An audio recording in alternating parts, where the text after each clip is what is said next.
ফটোখনৰ লিখাখিনি চাই ভুল নুবুজিব, এয়া কোনো নিৰ্বাচনী সমীক্ষা নহয় বা ফলাফলৰ কোনো ধৰণৰ তেনেকুৱা সমীক্ষা নহয়। দৰাচলতে এয়া নিৰ্বাচনৰ পিছত দুয়োগৰাকী নেতাই ফেচবুকত আগবঢ়োৱা পোষ্টৰহে এক পৰিসংখ্যা। অৰ্থাৎ লুৰিণজ্যোতি গগৈয়ে নিৰ্বাচনৰ পিছত ৰাইজক ধন্যবাদ দিয়াৰ পিছত ৰাইজে কেনেধৰণৰ সঁহাৰি জনালে আৰু সৰ্বানন্দ সোণোৱালে ৰাইজক ধন্যবাদ জনোৱাৰ পিছত কেনেধৰণৰ সঁহাৰি জনালে তাৰ শেষ সংখ্যা এটা। সদ্য সমাপ্ত প্ৰথম পৰ্যায়ৰ নিৰ্বাচনৰ ডিব্ৰুগড় লোকসভা সমষ্টিৰ বিষয়ে কথা পাতিব বিচাৰিছো। নিৰ্বাচন হৈ গ'ল, ফলাফললৈ অপেক্ষা কৰিব লাগিব।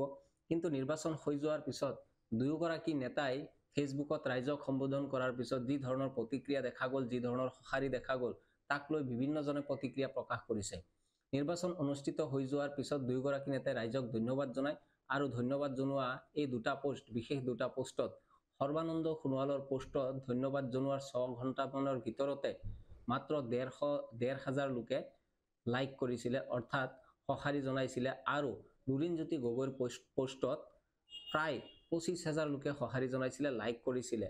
আৰু আজিৰ তাৰিখত কেইটামান দিন পাৰ হৈ যোৱাৰ পিছত আজিৰ তাৰিখত সৰ্বানন্দ সোণোৱালৰ উক্ত পোষ্টত লাইকৰ সংখ্যা হৈছে মাত্ৰ 2,000 আৰু 250 মান হৈছে তাত কমেণ্টৰ সংখ্যা। ঠিক তেনেদৰে লুৰিণজ্যোতি গগৈৰ সেই উক্ত পোষ্টটোত আজিৰ তাৰিখত 30,000 মান লোকে তাতে লাইক কৰিছে আৰু 5,000ৰো অধিক লোকে তাত কমেণ্ট কৰিছে।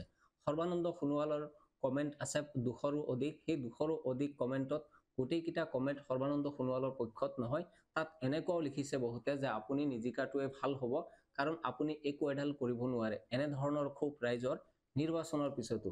দ্বিতীয়তে লুৰিণজ্যোতি গগৈৰ পোষ্টৰ তলত অধিক সংখ্যক লাইকেই লুৰিণজ্যোতিৰ প্ৰতি আস্থা প্ৰকাশ কৰা ধৰণৰ। সামাজিক মাধ্যমটো আজিৰ তাৰিখত অপ্ৰাসংগিক নহয়। সেয়ে সামাজিক মাধ্যমৰ এই দুটা পোষ্ট, দুয়োগৰাকী হেভিৱেইট নেতা আছিলে, দুয়োগৰাকী নেতাৰ এই দুটা পোষ্টক সেইকাৰণে আমি গুৰুত্ব দিছোঁ আৰু সেই দুটা পোষ্টক লৈ আজি এই কথা পাতিব বিচাৰিছোঁ। সামাজিক মাধ্যম যোগে বিজেপিয়ে বহুত ধৰণৰ প্ৰচাৰ চলায়, কোটি কোটি টকা তেওঁলোকে ব্যয় কৰে এই সামাজিক মাধ্যমৰ প্ৰচাৰত। আৰু সামাজিক মাধ্যমৰ প্ৰচাৰত এতিয়া এই দুগৰাকী নেতাৰ এনেধৰণৰ পৰিস্থিতি দেখা গৈছে। সেইকাৰণেই ভবা হৈছে যে প্ৰত্যাশিতভাৱে ৰিজাল্টটো বা ফলাফল নহাকে এবাৰ অপ্ৰত্যাশিতভাৱে সুতৰ বিপৰীতে ৰিজাল্ট আহিব পাৰে নেকি। আমি ফলাফল সন্দৰ্ভত কোনো ধৰণৰ কথা ক'ব বিচৰা নাই, কাৰণ নিৰ্বাচন এতিয়াও চলি আছে। এনেধৰণৰ কোনো সমীক্ষাও নাই বা এতিয়া কৰিবও নোৱাৰে। কিন্তু ৰাইজৰ সঁহাৰিৰ ওপৰতে এই ধৰণৰ কথাখিনি পাতিছোঁ আৰু ৰাইজে তাত যি ধৰণৰ কমেণ্ট কৰিছে দুয়োগৰাকী নেতাৰ পোষ্টৰ তলত, তাৰ পৰাই এই কথাখিনি পাতিছোঁ। আপোনালোকে যদি এই দুয়োগৰাকী নেতাৰ পোষ্টৰ তলত গৈ তেওঁলোকৰ কমেণ্টবিলাক পঢ়ে, তেনেহ'লে বহু কথা স্পষ্ট হৈ পৰিব। এনেধৰণৰ বাৰ্তা বা এনেধৰণৰ শংকা বিজেপিৰ মাজত বিয়পি পৰিছে নেকি। দেখা গৈছে গোটেই দেশজুৰি প্ৰথম পৰ্যায়ৰ নিৰ্বাচনত 119টা যি লোকসভা আসনৰ কাৰণে নিৰ্বাচন অনুষ্ঠিত হৈ গ'ল, তাৰ পিছত বিজেপিৰ নেতাসকলক যি ইণ্ডিয়া মিত্ৰজোঁট আছিলে, ইণ্ডিয়া মিত্ৰজোঁটে উভতি ধৰিছে যে তেওঁলোকে যি 400 পাৰ বুলি তেওঁলোকে শ্লোগান দিছিলে, সেই 400 পাৰৰ শ্লোগান এইবাৰ বাস্তৱত ৰূপায়িত নহয়। সেয়া অলিক কল্পনা বুলিও ইণ্ডিয়া মিত্ৰজোঁট অৰ্থাৎ বিৰোধী নেতাসকলে ক'ব বিচাৰিছে। আৰু এনেধৰণৰ প্ৰতিক্ৰিয়াৰ পিছতেই বিজেপিৰ নেতাসকলৰ ভাষণৰ শৈলীটো অলপ বেলেগ হৈ পৰিছে। দুদিন পূৰ্বে প্ৰধানমন্ত্ৰী নৰেন্দ্ৰ মোদীয়ে এক ঘৃণাসূচক অতি লজ্জাজনক ভাষণ আগবঢ়ালে। হিন্দু মুছলমানক কেন্দ্ৰ কৰি এনেধৰণৰ ভাষণ আগবঢ়ালে।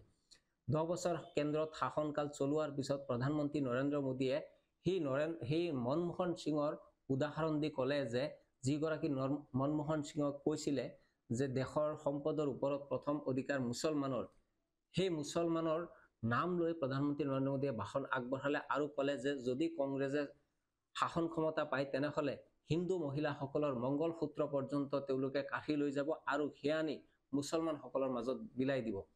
যিসকল মুছলমানে বিজেপিক ভোট দিবৰ বাবে নাচি আছে, তেওঁলোকেও এই কথাটো শুনি ৰখা ভাল। প্ৰধানমন্ত্ৰী নৰেন্দ্ৰ মোদীয়ে ভাষণত এয়াও কৈছে যে যিসকলৰ সন্তান বেছি তেওঁলোকৰ মাজত গৈ হিন্দু মহিলাসকলৰ সোণ ৰূপৰ অলংকাৰ আৰু মংগল সূত্ৰ সেইবিলাক সব বিলাই দিব।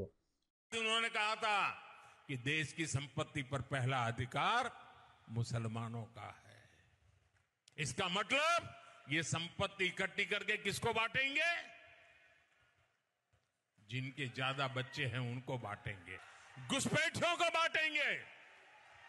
क्या आपकी मेहनत की कमाई का पैसा घुसपैठियों को दिया जाएगा? आपको मंजूर है ये कांग्रेस का मैनिफेस्टो कह रहा है कि वो माताओं बहनों का सोने का हिसाब करेंगे, उसकी जड़ती करेंगे, जानकारी लेंगे और फिर उस संपत्ति को बांट देंगे और उनको बांटेंगे जिनको मनमोहन सिंह जी की सरकार ने कहा था कि संपत्ति पर पहला अधिकार मुसलमानों का है। গতিকে এনেধৰণৰ ভাষণৰ পৰা এই কথাটো অনুমান কৰা হৈছে যে সঁচাকৈয়ে ইণ্ডিয়া মিত্ৰজোঁটে আশা কৰা ধৰণে বিজেপি এইবাৰ 400 পাৰ কৰিব নোৱাৰিব নেকি, এনেধৰণৰ এক শংকা হৈছে নেকি বিজেপিৰ, যাৰ ফলত বিজেপিৰ নেতাসকলে বিশেষকৈ প্ৰধানমন্ত্ৰীয়ে নিজৰ পদমৰ্যাদা পাহৰি হিন্দু মুছলমানৰ ওপেন ৰাজনীতি কৰাত নামি পৰিছে। আৰু এনে ৰাজনীতি কৰিছে প্ৰথম পৰ্যায়ৰ নিৰ্বাচন অনুষ্ঠিত হৈ যোৱাৰ পিছত। প্ৰথম পৰ্যায়ৰ নিৰ্বাচনত বিজেপিয়ে তেনেধৰণৰ কোনো ধৰণৰ ইংগিত লাভ কৰিছে নেকি, যিদৰে বিজেপি বিৰোধী ইণ্ডিয়া মিত্ৰজোঁটে কৈ আছে যে 400 পাৰৰ সপোন তেওঁলোকৰ পূৰণ নহ'ব, আৰু তেনেধৰণৰ সপোন পূৰণ কৰাৰ ভাৱেই এতিয়া শেহতীয়াকৈ প্ৰথম পৰ্যায়ৰ নিৰ্বাচন শেষ হোৱাৰ পিছত এনেধৰণৰ ঘৃণাসূচক মন্তব্যৰ আশ্ৰয় লৈ আছে নেকি বিজেপিয়ে, স্বয়ং প্ৰধানমন্ত্ৰীয়ে। আৰু প্ৰধানমন্ত্ৰীয়ে যিদৰে হিন্দু মুছলমানৰ ৰাজনীতি আৰম্ভ কৰিছে সেই ৰাজনীতিৰ প্ৰতি সঁচাকৈ দেশৰ জনসাধাৰণ ভুল যাবনে? প্ৰথম পৰ্যায়ৰ নিৰ্বাচনৰ পিছত যিবিলাক নিৰ্বাচন এতিয়াও বাকী আছে সেই সমষ্টিবিলাকৰ ভোটাৰে আজিৰ তাৰিখতো এনেধৰণৰ ধাৰ্মিক ৰাজনীতিত উন্মাদ হৈ ভোট প্ৰদান কৰিবনে বিজেপি, নে বিকল্প চিন্তা কৰিব, সেয়া সময়ত লক্ষণীয় হ'ব।